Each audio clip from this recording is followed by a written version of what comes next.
Je vais vous raconter l'histoire de deux hommes, deux histoires entremêlées. Le premier de ces hommes, c'est Klaus Barbie, chef de la Gestapo de Lyon, condamné en 1987 à la réclusion criminelle à perpétuité pour avoir, notamment, fait déporter des enfants, des femmes, des vieillards et des hommes parce qu'ils étaient juifs. Le deuxième de ces personnages, c'est mon père. Mais mon père, lorsqu'il était tout jeune, de 16 ans à 22 ans, lui n'a pas fait la guerre. Lui a joué à la guerre. Exactement comme on joue aux cow-boys et aux indiens dans une cour d'école. Un sale gosse. Chaque fois qu'il a croisé un uniforme, il en a croisé 5, il l'a porté. Il a porté 5 uniformes en 4 ans. Par exemple, il avait l'uniforme allemand et la croix gammée au bras dans Lyon. Et peu de temps après, quelques semaines après, il avait l'uniforme des francs-tireurs partisans communistes et il avait l'écusson France dans le nord de la France pour se battre contre les Allemands.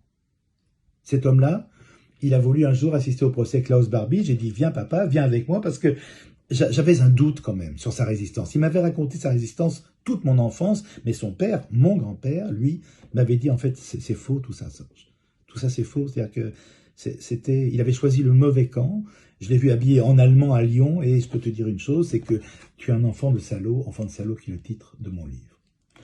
Le procès Barbie, moi j'espère que je sois enfant de salaud ou enfant de héros, j'espère que ce procès va délivrer quelque chose chez mon père et qu'il va nous parler. Il ne m'a jamais parlé, il est mort en 2014 sans rien dire, sans rien avouer. Mais en 2020, moi j'ai la vérité.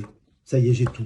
J'ai son dossier judiciaire. Il est mort, c'est trop tard, mais son dossier judiciaire fait que, brusquement, je vois que ce qu'a dit mon grand-père est vrai. Oui, il a été condamné pour intelligence avec l'ennemi, il a été condamné pour atteinte à la sûreté extérieure de l'État, mais pas que ça. Parce qu'il écrit à son juge, « Excusez, monsieur le juge, mon pauvre style, mais je suis un soldat et non un romancier. » Et moi, je me suis dit, « Mais si, papa, tu étais un romancier. »